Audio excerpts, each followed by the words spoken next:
Matthieu chapitre 15, verset 21.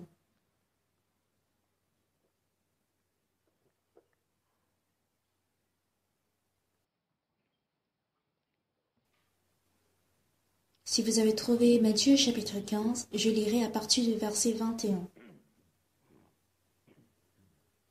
Jésus étant parti de là, se retira dans les territoires de Tyr et de Sidon.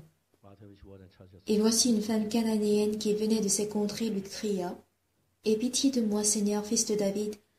Ma fille est cruellement tourmentée par le démon.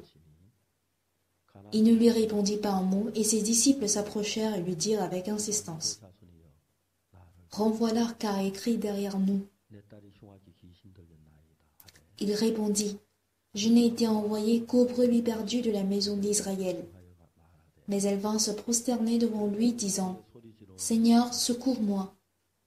Il répondit : Il n'est pas bien de prendre le pain des enfants et de le jeter aux petits chiens. Oui, Seigneur, dit-elle, mais les petits chiens mangent les miettes qui tombent de la table de leur maître. Alors Jésus lui dit : Femme, ta foi est grande, qu'il te soit fait comme tu veux. Et alors même, sa fille fut guérie. J'ai lu jusqu'au verset 28.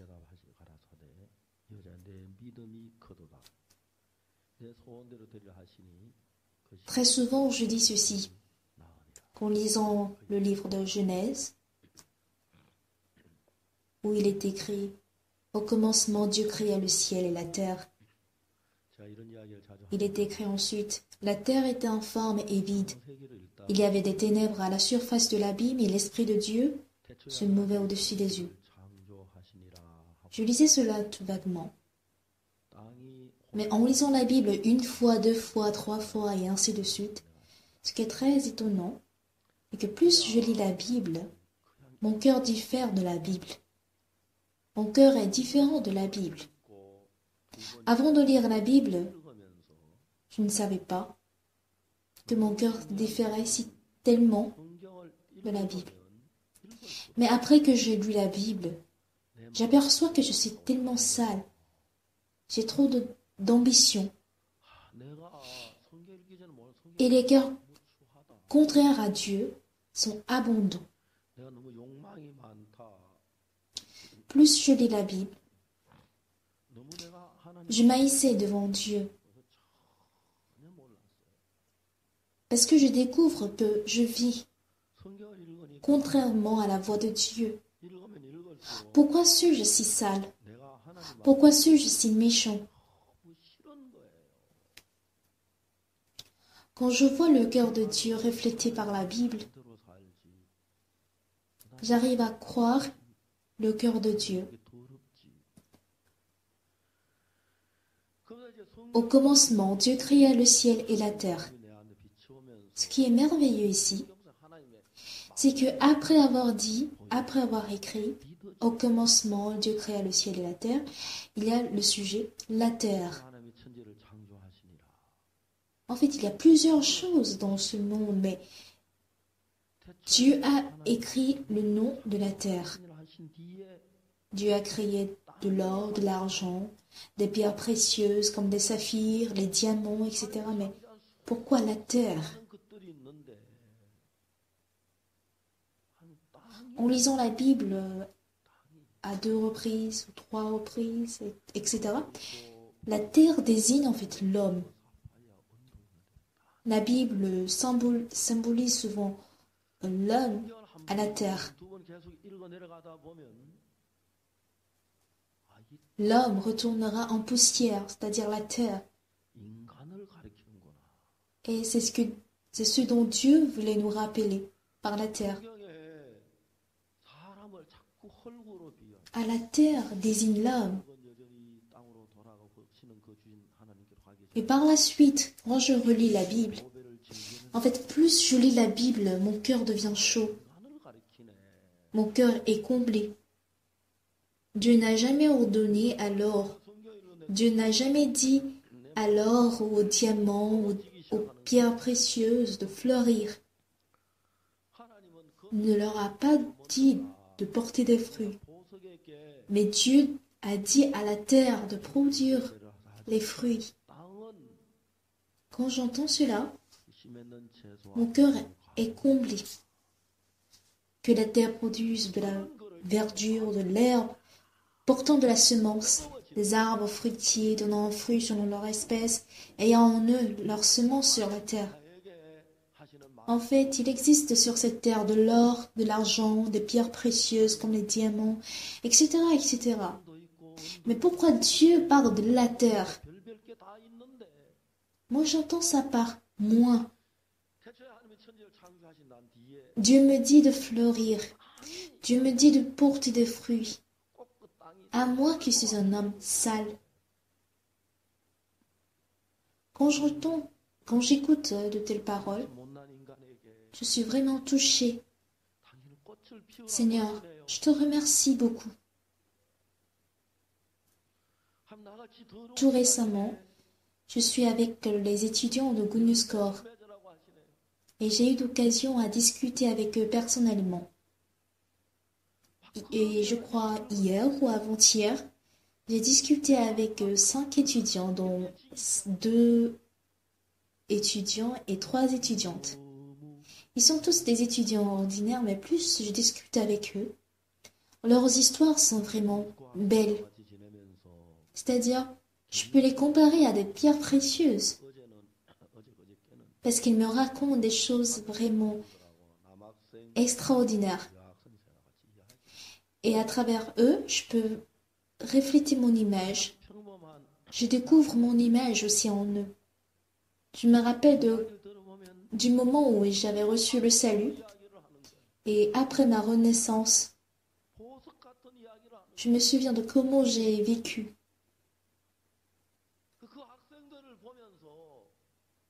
Tout en regardant ces étudiants qui ressemblent à de belles pierres précieuses, je suis très reconnaissant que ce cœur, ce beau cœur qui ne peut jamais être créé par l'homme, mais par Dieu, puisse se trouver aussi en eux.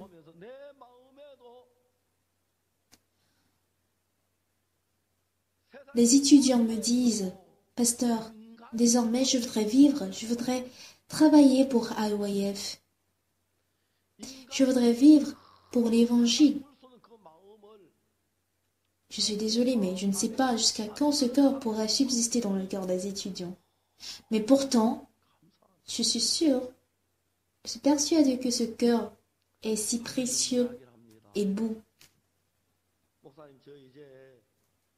savez, la plupart des étudiants, des jeunes aujourd'hui, ils sont tous entraînés par la jouissance, les désirs et le plaisir de la chair. Ils ont beaucoup d'ambition en fait. Mais bien aimé, quand on lit la Bible nous fait créer en cœur des pensées, des idées qui ne nous aient jamais produit auparavant. Des pensées qui ne nous aient pas survenues auparavant se créent en nous. Alors, nos pensées anciennes nous rendent honte. Ça me fait détester moi-même. Alors aujourd'hui, nous avons lu Matthieu chapitre 15. Et là apparaît une femme cananéenne qui vint à Jésus crier. Et elle dit quoi? Aie pitié de moi, Seigneur, fils de David. Ma fille est cruellement tourmentée par le démon. Bien, mais j'ignore si vous le saviez, vous le sachez bien. Dans la Bible, on a une période appelée le temps des nations, c'est-à-dire le temps des païens, des étrangers. En fait, Dieu avait aimé les Juifs. Dieu considéra autrefois les Juifs comme le peuple de Dieu, comme un peuple de Dieu. Mais Dieu a aussi préparé une période pour les païens, appelée le temps des nations. Dans le temps de l'Ancien Testament, nous sommes tous des étrangers, des païens. Les Coréens aussi sont des païens. Nous sommes rejetés, méprisés et n'avons pas accès au temple de Jérusalem. Mais si on regarde la Bible, il viendra un jour où les enfants d'Israël, où Jérusalem sera foulé aux pieds par les nations, jusqu'à ce que les temps des nations soient accomplis. Il est écrit bel et bien dans la Bible. Donc, depuis l'an 78 après Jésus-Christ jusqu'à aujourd'hui, ce temps des nations se poursuit. C'est pourquoi nous les étrangers, nous les païens, sommes capables de recevoir le salut. Bien que nous ne soyons pas des Juifs, on est capable de recevoir la grâce de Dieu, la miséricorde de Dieu. C'est pourquoi je suis très reconnaissant d'avoir reçu cet évangile si merveilleux. Dans n'importe quel pays de ce monde, on ne peut pas trouver cet évangile. Mais le fait que nous sommes capables d'annoncer, de propager cet évangile dans le monde entier me rend vraiment touchant, merveilleux et reconnaissant. Dieu nous ouvre en fait la porte pour accomplir ce travail et je suis reconnaissant, fort reconnaissant qu'il nous guide vers ce chemin. Dans la Bible, il est bien dit Jérusalem sera foulée aux pieds par les nations. Nous sommes maintenant dans la période, dans le temps des nations. C'est pourquoi on est capable de recevoir le pardon des péchés et nous sommes aussi en mesure d'être les enfants de Dieu. Maintenant, dans Matthieu chapitre 15, il ne s'agit pas en fait du temps des nations. Il s'agit du temps des Juifs, des enfants d'Israël. Alors Jésus-Christ, il dit quoi au verset 24? Je n'ai été qu'envoyé aux brebis perdues de la maison d'Israël. Jésus-Christ est en fait venu pour les enfants d'Israël, pour Israël. Donc, en regardant cette femme cananéenne, il dit quoi? Je n'ai aucun rapport avec toi, je n'ai aucune relation avec toi, je ne suis pas venu pour toi, mais pour les enfants d'Israël. Voilà ce qu'il veut dire. Alors la femme dit quoi? Seigneur, aie pitié de moi. Mais Jésus-Christ dit de façon plus précise que quoi? Il n'est pas bien de donner le pain des enfants aux petits chiens. En fait, Jésus considère cette femme comme une chienne. C'est en fait une insulte. Mais cette femme dit quoi? Seigneur, tu as raison, nous sommes des chiens. Nous les étrangers, nous les païens sommes des chiens. Mais même les petits chiens mangent du pain, des miettes qui tombent de la table du maître. Même les chiens se nourrissent des miettes qui tombent de la table de leur maître.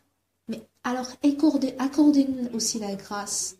Au verset 28, Jésus-Christ guérit, et à l'heure même, Jésus-Christ dit, et à l'heure même, sa fille fut guérie.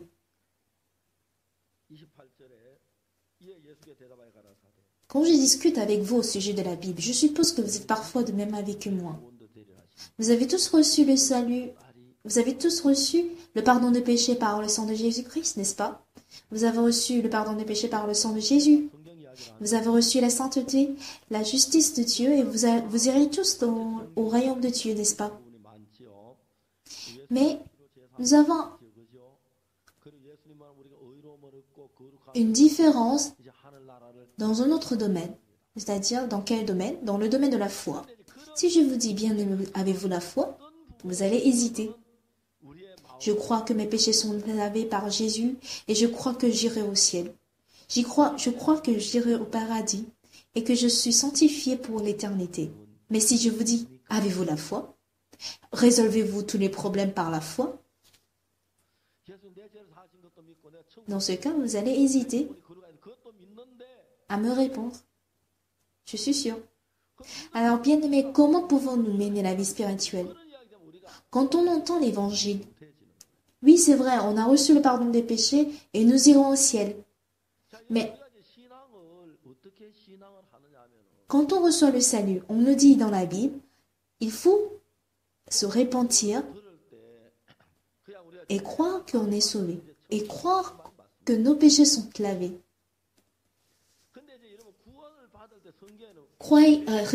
Répentez-vous et croyez que vos péchés sont lavés. Après notre salut, d'abord, comment pouvons-nous recevoir le salut? Nous avons reçu le salut par la foi au fait que nos péchés sont lavés par le sang de Jésus. Ce n'est pas nous qui lavons nos péchés, mais c'est Jésus qui lave nos péchés. Quand on prie, ce n'est pas en fait par des prières de confession que nos péchés se lavent, mais Jésus-Christ nous a déjà lavé le péché il y a de cela 2000 ans. Une fois qu'on croit cela par la foi et qu'on comprend que nos péchés sont lavés, on mène désormais une vie de foi. Mais ce qui importe ici est qu'après le salut, pour mener une vie normale et ordinaire, il nous faut faire une véritable repentance. La Bible dit, répentez-vous et croyez en l'Évangile. Alors, la repentance ne consiste pas à dire « Seigneur, j'ai volé, pardonnez-moi, j'ai commis l'adultère, pardonnez-moi, j'ai menti, pardonnez-moi ». Mais la plupart des gens croient cela comme une repentance. Peut-être d'un certain point de vue, c'est aussi une repentance. Mais pour accomplir une véritable repentance, il ne suffit pas de dire j'ai volé, j'ai menti, j'ai commis l'adultère, etc. En fait, David n'avait pas confessé de la sorte. Après avoir commis l'adultère avec la femme d'Uri, quand il était devant le prophète Nathan, il a dit quoi? Je suis né dans l'iniquité et ma mère m'a conçu dans le péché. Il veut dire sa nature est en fait le péché. Nous sommes nés en tant que descendants d'Adam et notre cœur est toujours connecté à Satan. Donc, au fur et à mesure que nous vivons, le mauvais esprit nous donne toujours des pensées sales, pleines de débauche, de méchanceté, d'empire et des pensées obscènes. C'est pourquoi, en fait, avant de recevoir le pardon des péchés, si on regarde plus précisément ce qu'on est, c'est-à-dire quand on regarde le fort intérieur de notre cœur, il n'y a que de saleté, de méchanceté et de la répugnance. Mais certaines personnes croient que oui, c'est vrai que j'ai un cœur sale, mauvais et répugnant, mais j'ai quand même un bien.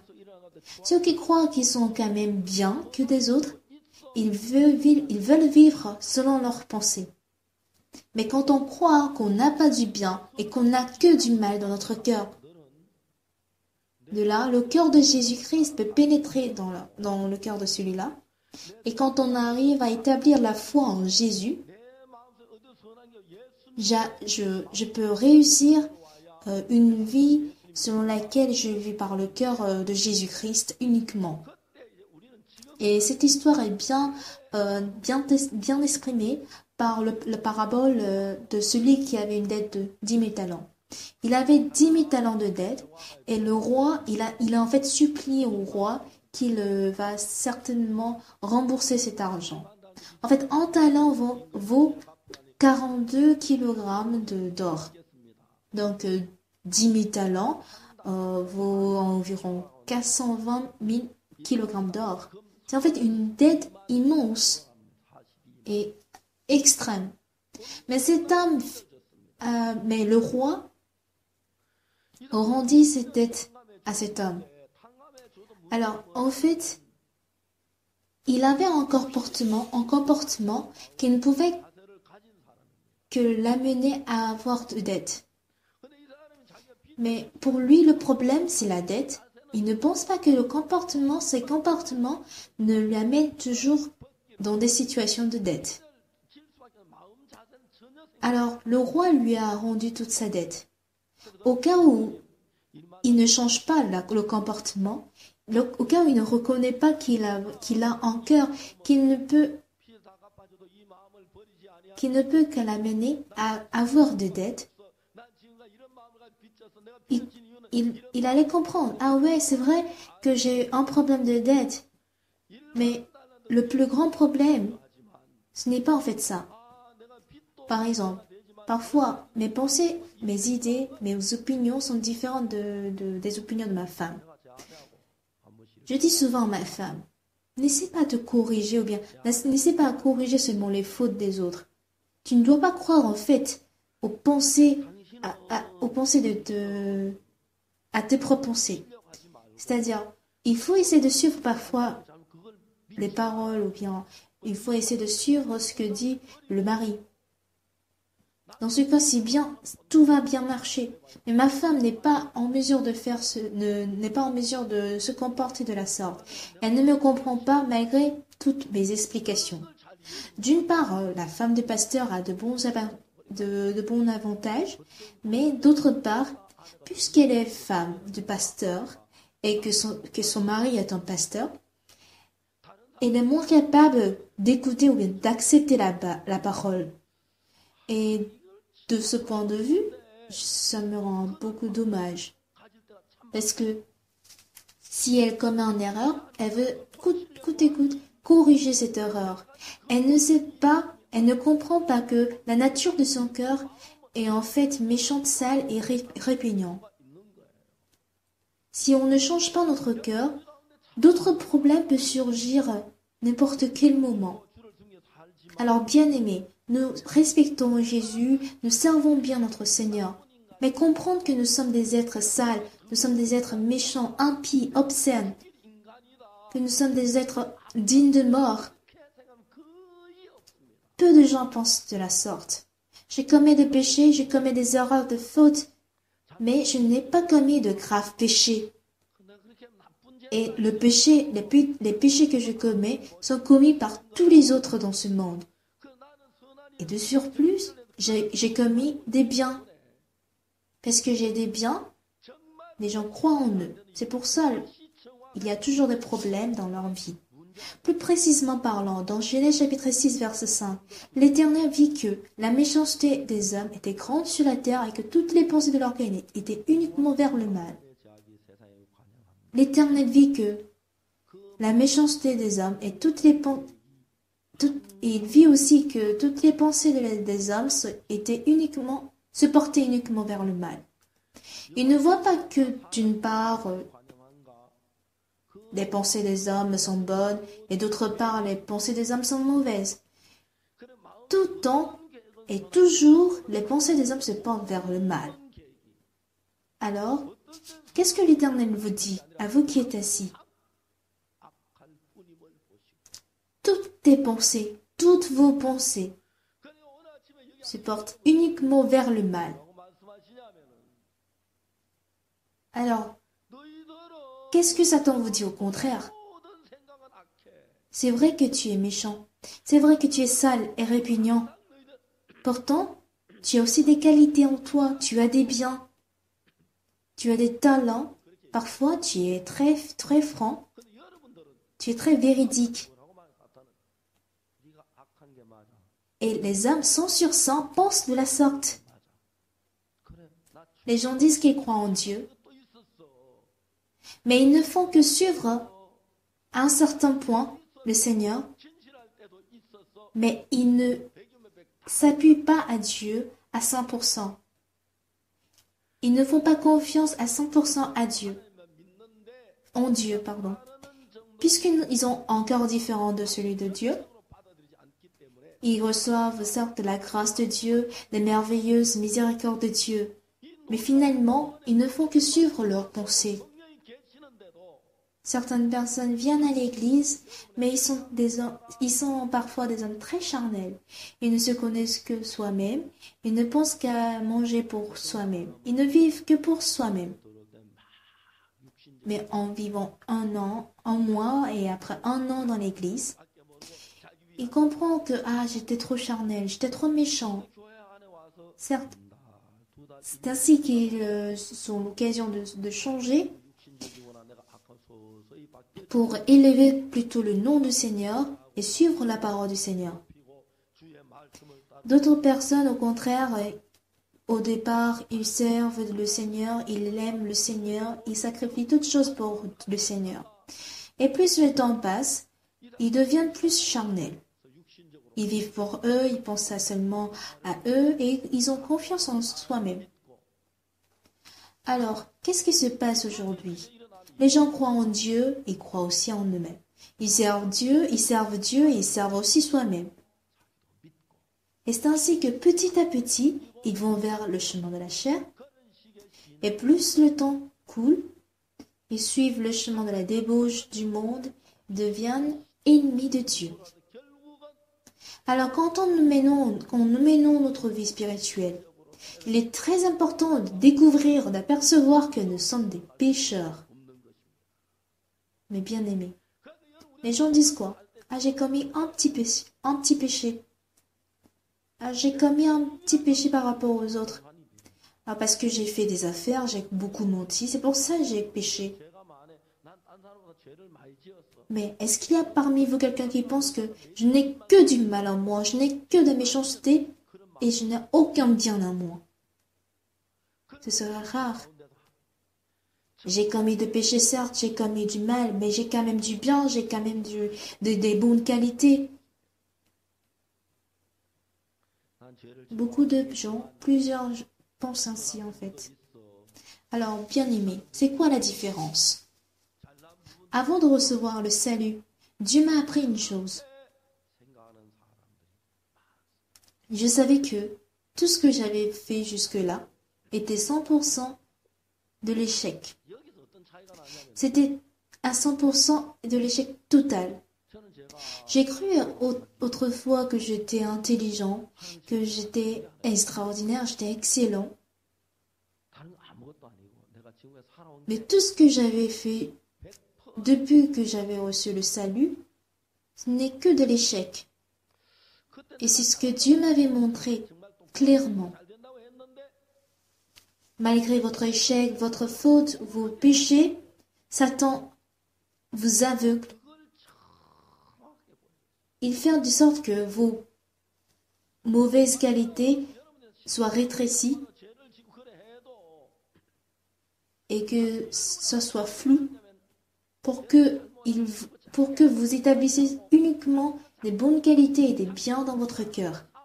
Il vous établit comme si vous êtes des gens excellents, des gens qui sont très bons et gentils, sympathiques. Alors, qu'est-ce que l'Éternel fait? Il révèle votre méchanceté, votre saleté et votre répugnance pour vous apprendre que quoi? Si je suis la chair, ce n'est que ruine, ce n'est que la malédiction. Et c'est ainsi qu'en menant la vie spirituelle, quand je me vois, quand j'ai l'occasion de me regarder de façon précise, je verrai que je suis vraiment un être débauché. Mon cœur est obscène. Si je vis selon mes pensées, je finirai par devenir un chien ou des cochons. Dans le cœur de cette femme aussi, je n'ai pas commis de débauche, je n'ai pas commis d'adultère, je n'ai pas commis un grave péché. Mais c'est à celui-là où Satan travaille, parce que cette personne a confiance en soi-même. Il faut alors bien analyser notre cœur. Si on analyse notre cœur, on est en fait des êtres inutiles. On n'est rien du tout. On ne vaut rien. Il y a quelques jours, un frère, 2 ans ou 1 ou 2 ans plus âgé que moi, vint me dire de façon très sérieuse, Pasteur, je vous donnerai un conseil. Alors, quel conseil? Parce qu'en fait, il est plus âgé que moi. Pasteur, c'est mauvais que des étudiants, des jeunes puissent danser sur une scène à l'église. J'ai dit pourquoi? Et en fait, j'ai expliqué. Pourquoi est-il mauvais de danser sur la scène?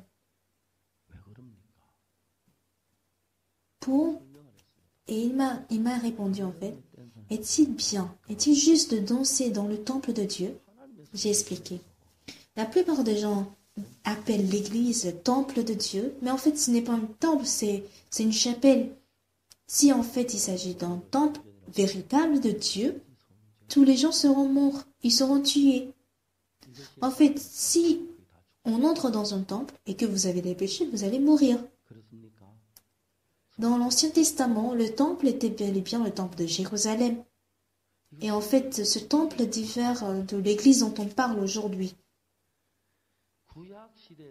Dans le Nouveau Testament, notre cœur devient un temple. Et c'est dans ce temple du cœur que le Seigneur habite. On peut sans doute vendre notre église pour en faire un bar sans aucun problème, n'est-ce pas?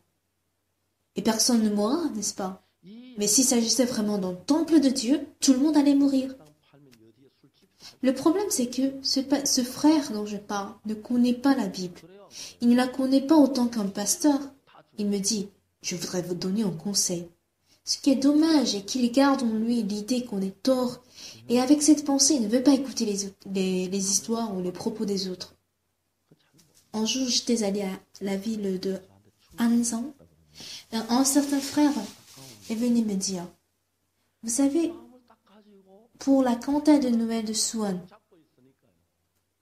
nos dépenses étaient de 9500 $, alors que la location de la salle n'était que de 4000 $. Alors, il me disait alors, qui a bouffé 5500 $? C'est vous, Pasteur Pac?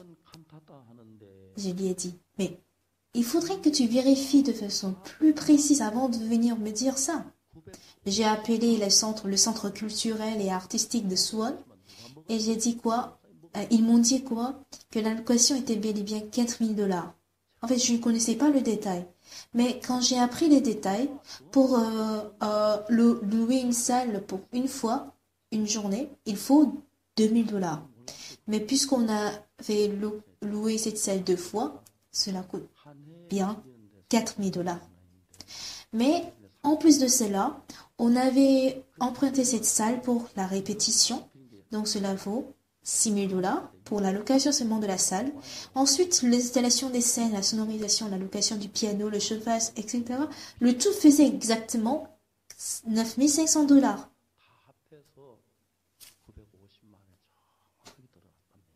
Mais le frère, il ne pensait qu'à seulement la location de la salle qui coûtait 4000 $. Ce qui est vraiment dommage, c'est que ce frère avait la méfiance envers l'Église. Il me disait qui a bouffé l'argent. Et quand j'ai expliqué,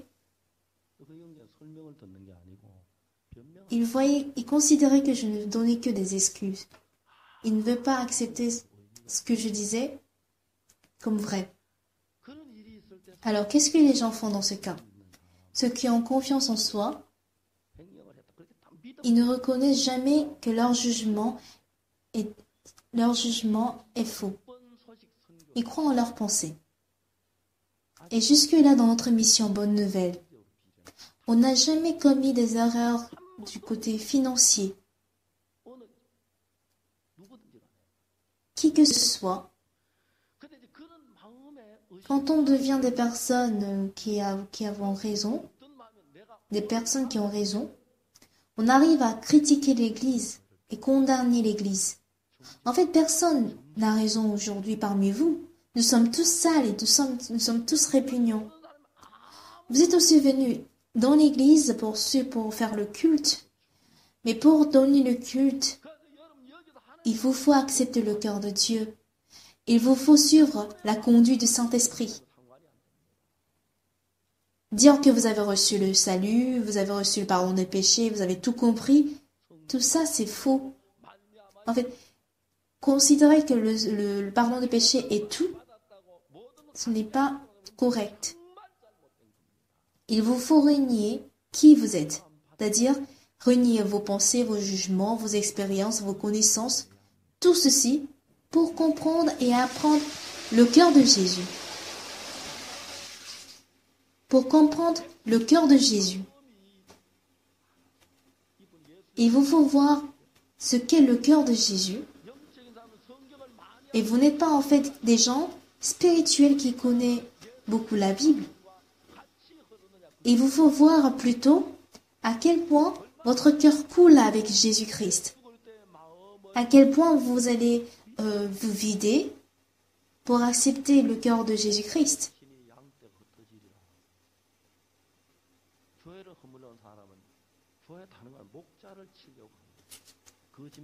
Alors aujourd'hui, vous êtes tous venus ici pour rendre le culte au Seigneur.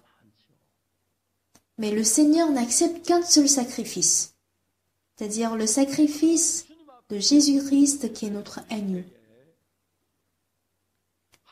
Quelle que soit la bonté, l'intelligence ou la justice de l'homme, tout ce qui provient de l'homme n'est que sale, répugnant est méchant. Donc le sacrifice provenant de l'homme n'est jamais accepté par Dieu. Mais ceux qui ne connaissent pas bien, ceux-ci viennent à l'église et se disent « Ah, j'ai raison, ce frère, il a tort. L'autre frère, il a commis une erreur. Pourquoi ce frère agit-il ainsi ?» Qu'on soit spirituel ou pas, celui qui est proche, qui est près du cœur de Jésus, est celui qui est plus spirituel. Les gens sont susceptibles à considérer leurs pensées comme vraies, à considérer en fait leurs idées comme vraies. Cela crée alors des conflits, des querelles. Aujourd'hui, ce qui importe le plus durant notre culte, il faut que vous soyez tous des êtres vains et inutiles. Il vous faut être des hommes très méchants. N'avez-vous pas des pensées mauvaises en vous? N'avez-vous pas des pensées incorrectes, des pensées fausses, des pensées pleines de débauche, obscènes et impies? N'avez-vous pas la haine en vous?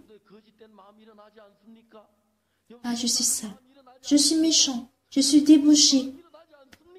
Il vous faut reconnaître ceci. Il vous fait comprendre ceci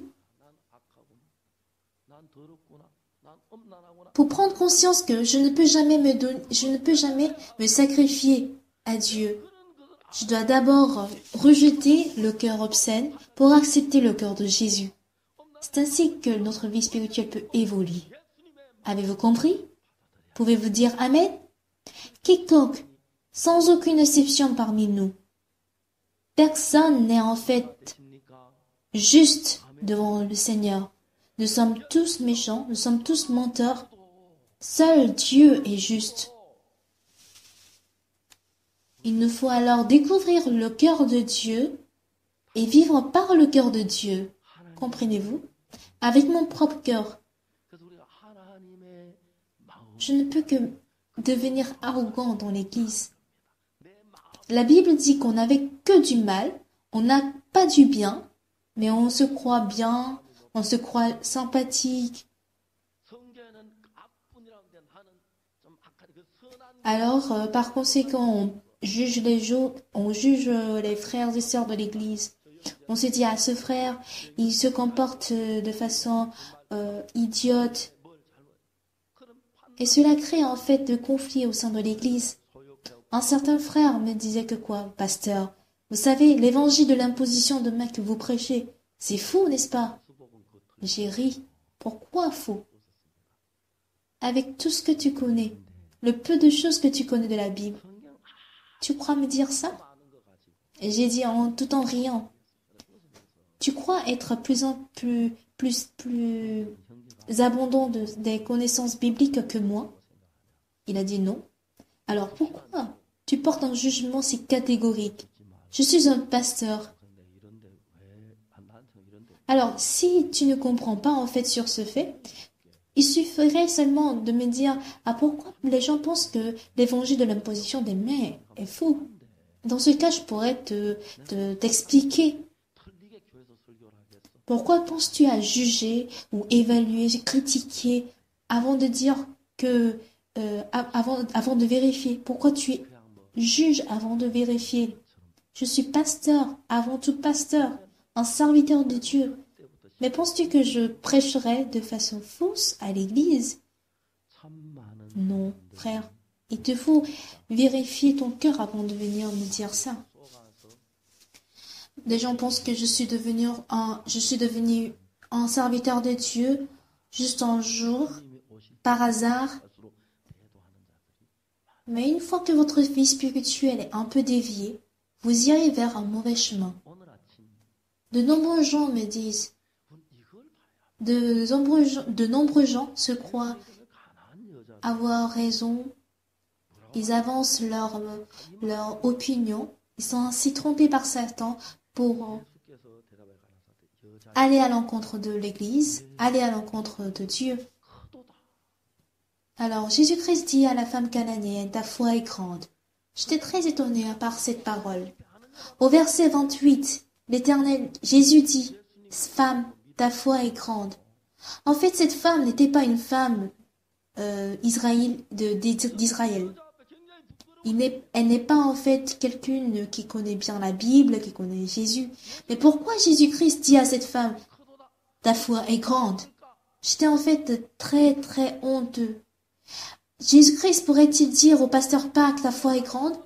Pourrait-il dire à l'ancien nain, ta foi est grande? Ou dire à l'ancien Huang, ta foi est grande? Je ne suis pas sûre. Mais il a dit à cette femme, ta foi est grande, et le démon fut chassé de sa fille. Alors quand on regarde cette Bible, la Bible dit précisément que Jésus a dit, ta foi est grande, en fait, à la femme. Alors pourquoi, selon vous, il a dit, ta foi est grande à cette femme? Qu'est-ce qu'il a en fait trouvé qu'est-ce qu'il a trouvé de si spécial à cette femme? Et comment pourrais-je avoir cette foi comme cette femme? J'ai relu ce passage de Matthieu chapitre 15. En fait, qui était cette femme? Sa fille était possédée d'un démon assez cruel. Et il ne s'agissait pas en fait du temps des nations, mais des Juifs plutôt. Donc les païens ne pouvaient pas trouver la grâce. Jésus-Christ ne faisait même pas semblant d'écouter cette femme. Les disciples avaient dit, renvoyez-la, elle est derrière nous. Jésus-Christ était là, immobile. Mais cette femme vint au Seigneur dire, Seigneur, aie pitié de moi. Mais Jésus répond, je n'ai été qu'envoyé aux brebis perdues de la maison d'Israël. Mais la femme répondit, Seigneur, accorde-moi la grâce. Et Jésus-Christ dit que quoi? Il n'est pas bien de donner les pains de nos enfants aux petits chats. Mais en écoutant ceci, je me dis, ah pourquoi? Et comment Jésus-Christ pourrait dire cela? Les païens à cette époque étaient considérés comme des animaux, comme des chiens. Ah, il n'est pas bien de donner les pains de nos enfants aux petits chiens. Ah, Jésus-Christ considère cette femme comme une chienne. Je ne sais pas comment vous avez compris ce passage, mais je me demande pourquoi Jésus-Christ était forcé à dire ça. N'a-t-il pas exagéré un petit peu? Mais il aurait dû l'accorder un peu de grâce, bien qu'elle soit païenne, ou bien qu'elle ne soit pas un enfant d'Israël. Pourquoi dit-il, il n'est pas bien de donner, il n'est pas bien de jeter en pain aux petits champs? En fait, c'est ce que je pense en fait. Est-ce que vous êtes aussi de même avis que moi? Mais qu'est-ce que cette femme répond? Seigneur, vous avez raison. Même les petits chiens se nourrissent des miettes qui tombent de la table de leur maître. Je suis bel et bien une chienne, mais je voudrais trouver une grâce comparable à des petites miettes. Alors Jésus lui dit, ta foi est grande, femme. Et là j'ai compris. C'est pourquoi cette femme elle a reçu la grâce. C'est pourquoi elle a reçu cette parole de Jésus, disant quoi? Ta femme, ta foi est grande. En fait, cette femme, elle est possédée dans ces graves démons. C'était un démon cruel. Elle pouvait tout faire, mais elle ne pouvait pas guérir sa fille. Elle n'avait pas de méthode par laquelle elle pouvait chasser ce démon. Jésus-Christ était le seul capable. Alors, ce passage montre l'importance de la foi. En réalité, au cours de notre vie, même après avoir reçu le salut, nous ne vivons pas uniquement par Jésus. Nous servons Jésus, nous croyons en Jésus, mais pourquoi pas? Malgré que nous allions à l'église, rendre le culte, donner quelques offrandes, quelques dîmes ou quelques offrandes, on croit qu'il suffit d'évangéliser un petit peu et on n'est pas obligé à vivre à 100% par Jésus. Mais dans ce passage, en fait, le problème de la fille de cette femme est assez grave et sévère. Mais à part Jésus, personne ne pouvait résoudre ce problème. Si Jésus ne l'aidait pas, finalement, sa fille sera emportée par ce démon cruel et pourrait se jeter facilement dans un feu ou dans l'eau, mourir noyée dans l'eau, et elle peut toutefois être brûlée par le feu. Finalement, quand elle pense à perdre sa fille, elle pouvait sacrifier même sa vie pour faire vivre sa fille. Quoi que vous disiez, je l'accepterai. Je suis une mère. Ayez seulement pitié de ma fille. Voici comment était son cœur. Si cette femme avait d'autres voies à part celle de Jésus, si elle avait d'autres méthodes en dehors de Jésus, elle dira quoi? Que je suis une petite chienne? Eh bien, admettons, je suis une chienne qui aboie. Ça vous va? Alors que je suis venue trouver grâce auprès de celui qu'on appelait Jésus, regardez la façon dont il me traite. Il me traite pour une chienne. Eh bien, je suis chienne. Alors pourquoi parlez-vous avec une chienne qui peut pas vous répondre? Allez, dites-moi pourquoi. Elle aurait pu partir en s'énervant. Vous pouvez réagir de la sorte quand vous recevez des insultes des autres, n'est-ce pas? Mais les hommes ne savent pas qui ils sont. Alors que les gens sont des êtres qui doivent recevoir la grâce et la miséricorde de Dieu. Certes, on a commis des péchés, mais si on devient quelqu'un capable de servir le Seigneur, on veut aussi satisfaire aussi nos besoins, nos désirs, nos sentiments, etc. C'est pourquoi ça nous empêche à mener notre vie spirituelle. Cette femme cananéenne avait une fille possédée de démons. Sa belle-fille bien-aimée, est guidée par un mauvais esprit. Mais ce qui est pitoyable, c'est qu'il n'y avait pas d'autre voie par laquelle elle pouvait guérir sa fille, à part Jésus-Christ. Cette femme cananéenne n'avait pas d'autre voie à part Jésus.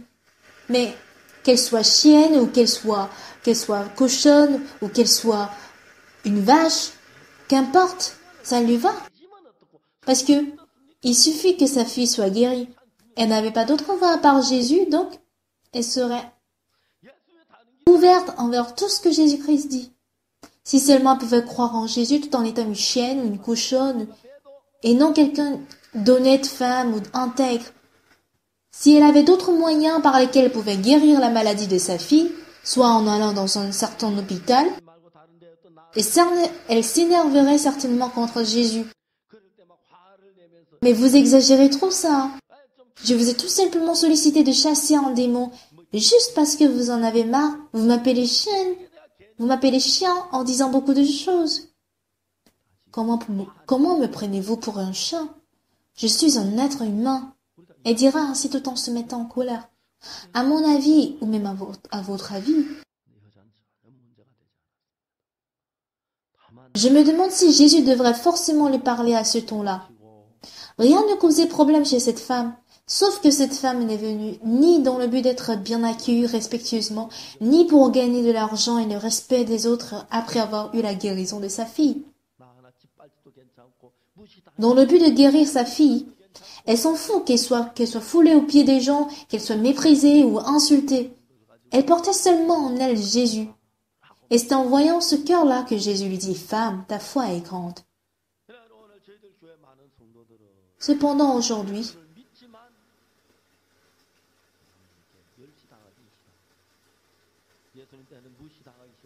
de nombreux gens croient en Jésus-Christ, mais ils n'aiment pas être méprisés des autres. Ils n'aiment pas être méprisés à cause de Jésus-Christ. Ils n'aiment pas être insultés à cause de Jésus-Christ. Ils n'aiment pas aussi être persécutés à cause de Jésus. Ils préfèrent être considérés des autres, reconnus des autres, respectés des autres. En suivant le Seigneur, il va être respecté des autres. C'est ce qu'ils recherchent. Mais Matthieu chapitre 15 nous enseigne le contraire. Sachez que vous n'avez que du mal dans votre cœur. Même le premier homme, Adam, était trompé par Satan, Et parce que nous n'avons que du mal au plus profond de notre cœur, nous avons la débauche, la méchanceté, la haine, l'arrogance, l'orgueil.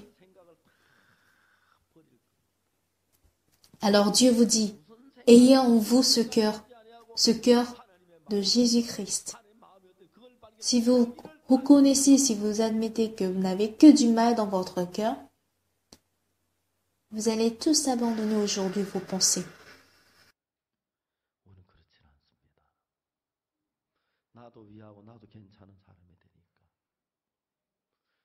Après que je sois devenu pasteur, j'avais beaucoup l'ambition de devenir un pasteur célèbre, un pasteur reconnu ou respecté des autres.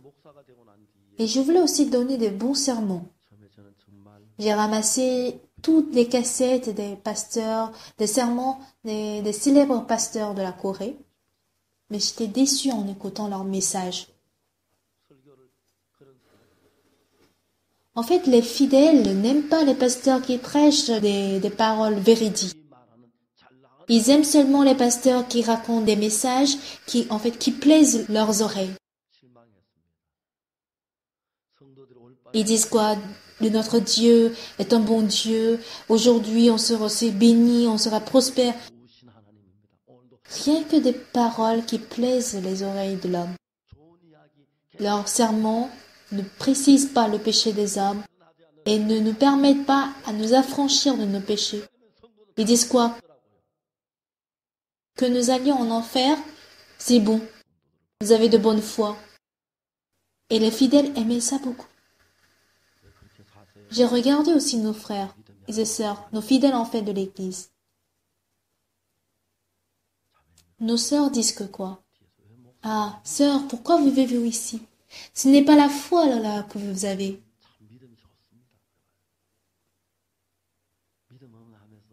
Vous aussi, vous avez l'ambition d'écouter des bonnes paroles. Vous n'aimez pas des persécutions, vous n'aimez pas des reproches. Et j'ai compris pourquoi les gens aimaient les pasteurs qui prêchaient seulement de bonnes paroles. Ce jour, j'ai jeté tous ces cassettes que j'ai ramassées. Et savez-vous ce que je me suis décidé? J'ai démissionné d'être un célèbre pasteur.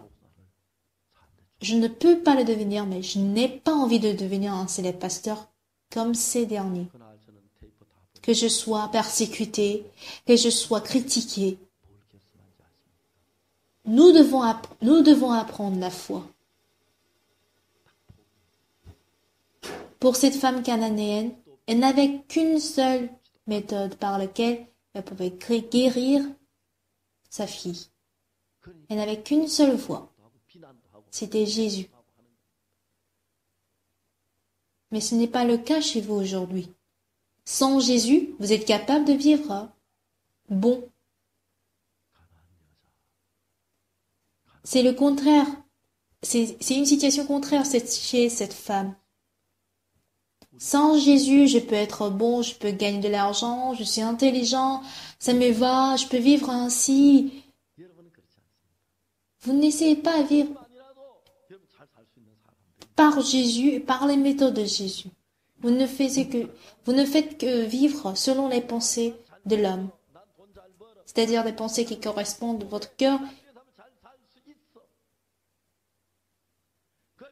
Par conséquent, cette vie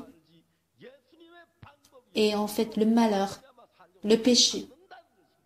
Il ne faut pas vivre dans bon cœur, mais vivre en abandonnant plutôt ce cœur pour accepter celui de Jésus. Par exemple, je peux comparer à une seringue. Il nous faut une seringue propre, sans microbes, en vue de ne pas être contaminé par les virus. Mais au cas où on utilise des seringues usées qui comportent des virus du sida par exemple, on serait tous infectés par le sida. Nos pensées sont de même imbibées dans le péché, plongées dans les ténèbres. Nos pensées comportent la haine, la débauche, la méchanceté et le mal, et toujours les péchés ressortent en nous. Apparemment, vous semblez gentil, vous semblez sympa, mais l'intérieur de votre cœur n'est que le mal. Lorsque vous comprendrez précisément et clairement la Bible, vous allez automatiquement vous abandonner et accepter plutôt Jésus-Christ. Lorsque vous comprenez que vous êtes des êtres inutiles,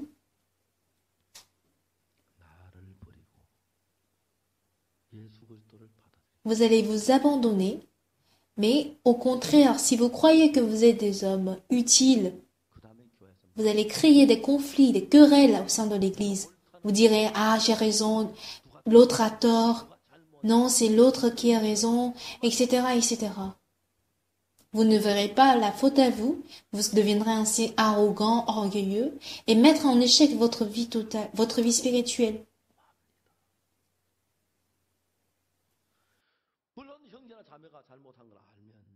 Certes, il est bien de désigner les fautes, les erreurs, des frères et sœurs. Mais on crie souvent pour se raisonner, pour se croire bon et juste. Bien-aimés, toutes les églises qui avaient prêché l'évangile auparavant ont été corrompues au fil du temps. Ces églises ne sont pas très nombreuses, mais je vous prie sincèrement, vous n'êtes pas des âmes bonnes, vous n'êtes pas vous n'êtes pas de bons hommes. Vous n'avez pas en fait en vous de bonnes pensées. Certes, les pensées bonnes vous paraissent satisfaisantes, mais par nature, vous n'êtes pas de bons hommes, bonnes personnes. Donc, sachez que vous n'avez pas la bonté en vous. Seul le cœur de Dieu provenant de la parole de la Bible est bon. Je ne dois pas parler en fait du point de vue de ma justice, mais du point de vue de la parole. Si vous dites mon jugement est bon, c'est celui-ci qui est tort, c'est celui-ci qui a tort, et celui-là qui a raison, nous allons aller dans la corruption, tout directement. Jésus-Christ a dit à la femme cananéenne, tu es païenne, tu as beaucoup de péchés, tu es méchant. Alors cette femme dit, oui, je suis un homme comme un chien, je suis une femme comme une chienne, et je ne me nourris que des miettes qui tombent de la table de mon maître. Pourquoi en fait, elle n'avait pas d'autre voie à part Jésus-Christ pour guérir sa fille? Alors si vous aussi vous voulez réussir votre vie, vous devez savoir que votre cœur ne peut que vous amener à l'échec. Mais si vous êtes trompé par Satan, soit disant je suis intelligent, je suis fidèle, je suis moralement bon, je suis sympathique, tout ceci va causer des problèmes au niveau de votre vie spirituelle. Tout ceci va créer des problèmes au niveau de votre vie spirituelle. Tu es méchant par nature. Il vous faut abandonner alors votre cœur pour accepter le cœur de Jésus. Et c'est ce que le Seigneur voudrait qu'on apprenne aujourd'hui, pour que nous puissions courir vers la foi. Bien-aimés, quoique vous ayez raison, ne pensez pas ou ne croyez pas que vous êtes juste ou que vous êtes bon. La confiance en soi signifie déjà que vous êtes trompé par Satan. En fait, vous êtes par nature des êtres sales.